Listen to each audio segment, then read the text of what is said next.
Hello बच्चों, आज हम लोग पढ़ेंगे क्रांति कोण और पूर्ण आंतरिक परावर्तन क्या होता है। तो चलिए आइए हम लोग देखते हैं। सबसे पहले क्रांति कोण क्या होता है। क्रिटिकल एंगल लिखते हैं यहाँ पर हेडिंग क्रांति के कोण, इसको इंग्लिश में बोलते हैं क्रिटिकल एंगल। तो चलिए आज समझते हैं कि क्रिटिकल एंगल क्या होता है।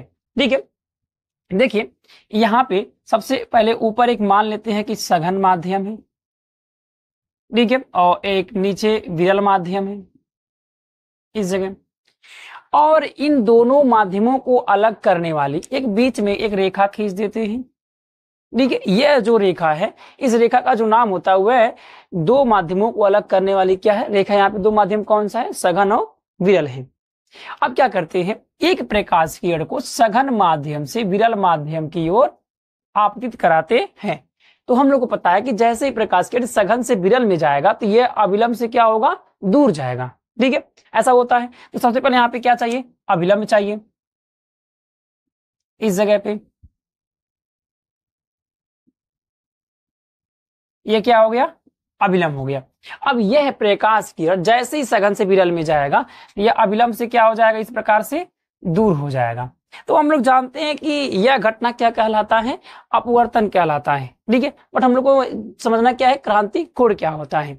तो अब क्या करते हैं, इस प्रकाश किरण को, जो ब्लैक वाला यहाँ पे आ रहा है, इस प्रकाश किरण को धीरे धीरे अब क्या करते हैं और झुकाते हैं।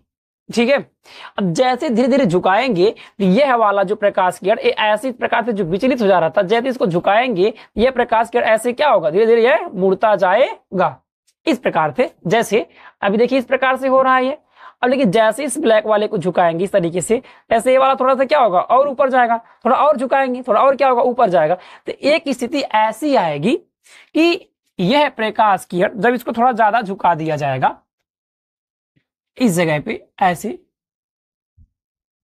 इस तरीके से, यह प्रकाश किरण जो यहाँ पे ग्रीन वाला आ रहा है, यह इन दोनों माध्यमों को अलग करने वाली रेखा की समानांतर हो जाएगा। यह घटना क्या कहलाता है, क्रांति के कोण। अब परिभाषा कैसे बोलेंगे कि यदि आपतित किरण को धीरे धीरे क्या किया जाए, झुकाया जाए, तो एक स्थिति ऐसी आती है कि यह अपवर्तित किरण, जो यह अपवर्तित किरण ऐसे जा रही थी, अब धीरे से कहां उठेगी, ऊपर। यह अपवर्तित किरण इन दोनों माध्यमों को अलग करने वाली रेखा के समांतर हो जाती है। ये घटना क्या कहलाता है, क्रांति कोण कहलाता है। ठीक है, बात समझ में आ गया। यहां पे देखिए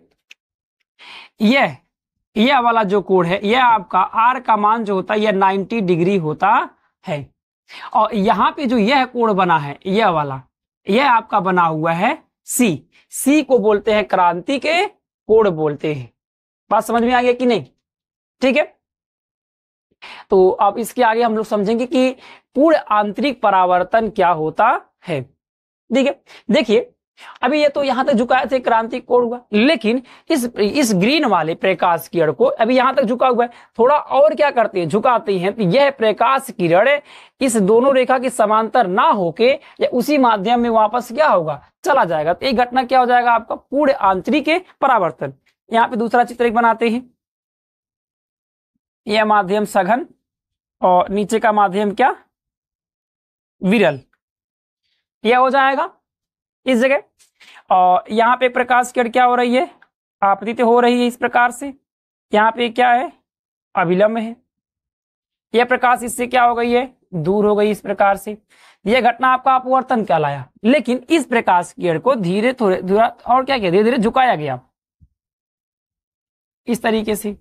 यह प्रकाश किरण इन दोनों माध्यमों को अलग करने वाली रेखा की क्या हो गया, समानांतर हो गया। यह घटना आपका क्या कहलाया, क्रांति के कोण। लेकिन यदि इस आपतित किरण को और क्या किया जाए, झुकाया जाए, थोड़ा और क्या करते हैं, इसको हम झुकाते हैं, तो यह जो प्रकाश किरण है इन दोनों माध्यमों को अलग करने वाली रेखा की समानांतर ना होके यह प्रकाश किरण उसी माध्यम में वापस क्या होगा, लौट जाएगा कुछ इस प्रकार से, ऐसे। इसको और झुका दिया गया। अब यह प्रकाश किरण इन दोनों माध्यमों को अलग रेखा की समानांतर ना होके यह उसी माध्यम में पुनः क्या होगा, वापस लौट जाएगा। तो यह जो घटना होगा यह आपका कहलाएगा पूर्ण आंतरिक परावर्तन। पूर्ण आंतरिक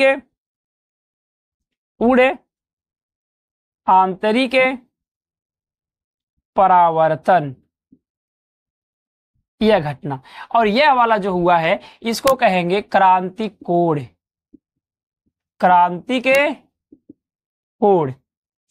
बात समझ में आ गया कि नहीं, कि यदि आपतित किरण को धीरे धीरे और क्या किया जाए, झुकाया जाए, तब जब आपतन कोण का मान क्रांति कोण से क्या हो जाए, अधिक हो जाए। देखिए जो यह वाला स्थिति जो यह देखा गया था इसके समांतर यह क्रांति कोण था, लेकिन जब आपतन कोण को और बढ़ाया गया यानी क्रांति कोण से अधिक हो गया तो यह प्रकाश किरण इस रेखा पे ना जाके यह पुनः अपने माध्यम में वापस क्या हो गया, लौट गया। इसी घटना को प्रकाश का पूर्ण आंतरिक परावर्तन कहते हैं।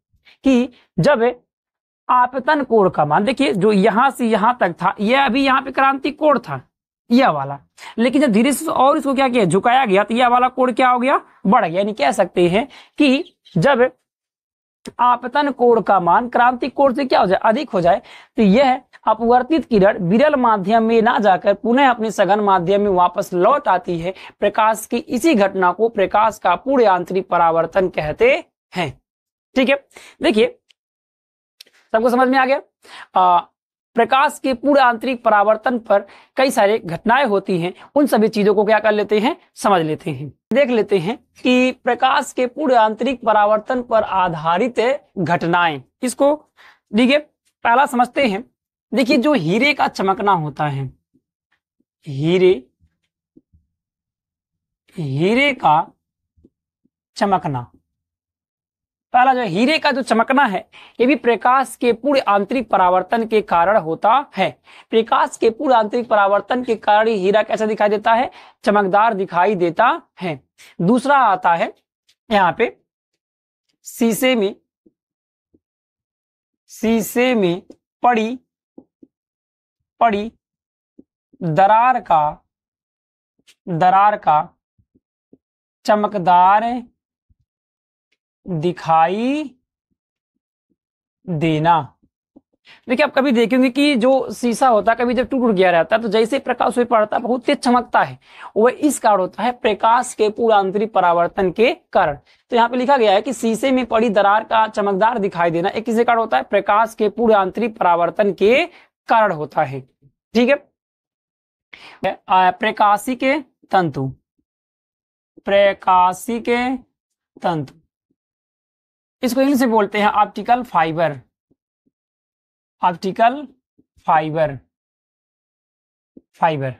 ठीक है, ये प्रकाशिक तंतु, ये जो प्रकाशिक तंतु है इसका जो प्रयोग है ये 3 जगह होता है। पहला होता है इंडोस्कोपी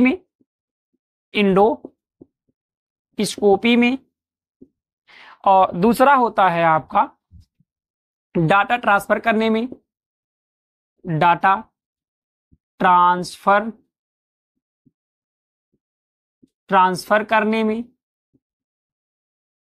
करने में, और जो तीसरा होता है वो होता है गुलदस्ता बनाने में। ठीक है, और यह जो प्रकाशिक तंतु है यह भी आपका यह प्रकाश के पूर्ण आंतरिक परावर्तन के सिद्धांत पर आधारित है, और इसका 3 जगह प्रयोग है। पहला है इंडोस्कोपी में। ये इंडोस्कोपी एक बहुत ही लचीला यंत्र होता है जो मनुष्य के मुख के रास्ते इसको पेट में डाला जाता है और पेट में अंदरूनी चीजों की ये जानकारी प्राप्त करता है। जैसे कि मान लीजिए कि अगर किसी व्यक्ति को पेट में या उसके आंत में, छोटी आंत में, बड़ी आंत में, अगर वहां पे इनिशियली स्टेज में कैंसर है तो उसका पता करने के लिए ये इंडोस्कोपी का प्रयोग किया जाता है, और यह प्रकाशिक तंत्र के माध्यम से ही कार्य करता है। और प्रकाशिक तंत्र किस चीज पे आधारित है, प्रकाश के पूर्ण आंतरिक परावर्तन पर आधारित है। दूसरा आता है डाटा ट्रांसफर करने में। देखिए जैसे कि हम लोग को मान लीजिए वीडियो भेजना हो, फोटो भेजना हो, एक जगह से मान लीजिए दिल्ली बम्बई भेजना है तो कैसे जाएगा, वह प्रकाशिक तंत्र के माध्यम से ही जाता है। और यह प्रकाशिक तंत्र किस चीज पे आधारित है, आपका प्रकाश के पूर्ण आंतरिक परावर्तन के सिद्धांत पर आधारित है। और प्रकाशिक तंत्र का जो उपयोग है ये गुलदस्ता बनाने भी करते हैं। गुलदस्ता जैसे आप कभी मेले वेले में गए होंगे तो एक बहुत ही चमकीला टाइप भी देखेंगे, बहुत पतला पतला रेशा टाइप में होता है, तो वहां पे गुलदस्ता बनाने में प्रकाशिक तंतु का प्रयोग करते हैं। और यह जो तीनों चीजें हैं यह आपका प्रकाशिक तंतु का बना होता है, और यह प्रकाशिक तंतु प्रकाश के पूर्ण आंतरिक परावर्तन के सिद्धांत पर कार्य करता है। और अगला आता है कि रोड पे पानी दिखाई देना। आप कभी देखे होंगे कि रोड पे पानी दिखाई देता है। अब वो क्यों दिखाई देता है उस चीज को क्या करते हैं, समझते हैं। ठीक है, देखिए अब देखेंगे कि जो रोड होता है वो ब्लैक कलर का होता है। अब इसमें सूर्य की गर्मी क्या होती है, पड़ती है। जो सूर्य की गर्मी इसमें क्या होती है, बहुत ज्यादा मात्रा में पड़ती है। अब इसके आसपास में जो भी वायु होता है, इस सड़क के आसपास में, वह वायु पूरी तरीके से क्या होती है, गर्म हो जाती है। और गर्म होकर क्या होती है, हल्की हो जाती है। ठीक है, गर्म होकर हल्की हो जाती है। और जैसे जैसे ऊपर जाते हैं उसके ऊपर की जो वायु रहती है वह नीचे वाली वायु की अपेक्षा क्या होती है, ठंडी होती है। जिससे कि ऊपर वाला जो वायु है वह सघन माध्यम का कार्य करता है, और जो नीचे वाली वायु होती है वह विरल माध्यम का कार्य करता है। अब यह प्रकाश किरण, आप जानते हैं कि प्रकाश के पूर्ण आंतरिक परावर्तन में जो प्रकाश किरणें हैं वो सघन से आती हैं और विरल में न जाके पुनः अपने माध्यम में वापस क्या होती हैं, लौट जाती हैं। तो जैसे ही सब प्रकाश किरणें आएंगी, ठीक है, और जैसे यहाँ पे पड़ेंगी तो वह यहाँ पे विरल में ना जाके यह सघन से ही पुनः अपने माध्यम में वापस लौट जाएंगी। और आगे यहाँ पे आप होंगे तो यह आपको ऐसा नजर आएगा कि यह जो वायु है वह आपको चमकता हुआ नजर आएगा, ऐसा प्रतीत होता है। और रोड पे जो पानी दिखाई देता है वह प्रकाश के पूर्ण आंतरिक परावर्तन के कारण होता है। ठीक है, क्योंकि हवा का भी कुछ अपवर्तनांक होता है, और जो हवा होता है वह पानी की तरह चमकता है। ठीक है, तो ये जो रोड पे पानी दिखाई देता है प्रकाश के पूर्ण आंतरिक परावर्तन के कारण होता है। इसको हम लोग मरीचिका भी बोलते हैं। क्या बोलते हैं, मरीचिका बोलते हैं। सेम ऐसे रेगिस्तान में भी मरीचिका बनता है। तो रेगिस्तान में क्योंकि बालू है, बालू पे बहुत तेजी से क्या होता है, गर्म होता है, तो उसके आसपास में जो वायु होता है वो भी क्या होता है, गर्म हो जाता है। और गर्म हो जाने के कारण वहां की वायु हल्की हो जाती है, और इस प्रकार से, और हल्की जैसे ऊपर रहते वहां ठंडी होती है, तो वहां पे जो हल्की वायु है वो विरल माध्यम, और जो ऊपर की वायु कैसा माध्यम हो जाता है, सघन माध्यम। प्रकाश किरण आएगा, सघन से सघन पुनः वापस क्या होगा, लौट जाएगा। तो वहां के जो रहने वाले ऊंट होते हैं उनको लगता है कि वहां पे क्या है, पानी है, और वहां पीने के लिए जाते हैं उनको पानी मिलता नहीं है। फिर आगे जाएंगे तो उनको क्या दिखा देगा, वहां पे पानी। तो ऐसे ये जो ऊंट होते हैं वह कई दिनों तक ढूंढते रहते हैं पानी को, और पानी उनको मिलता नहीं, जिसके कारण कई ऊंटों की इसी तरह से क्या होती है, मौत हो जाती है। ठीक है, तो उन लोग तो साइंस पढ़े नहीं कि वो सब जाने कि प्रकाश की पूर्ण आंतरिक परावर्तन के कारण वहां पानी दिखाई दे रहा है। इंसान तो है नहीं, इसलिए बेचारे ऊंट क्या होते हैं, मर जाते हैं। तो ये सारे थे प्रकाश के पूर्ण आंतरिक परावर्तन पर घटनाएं थी। ठीक है,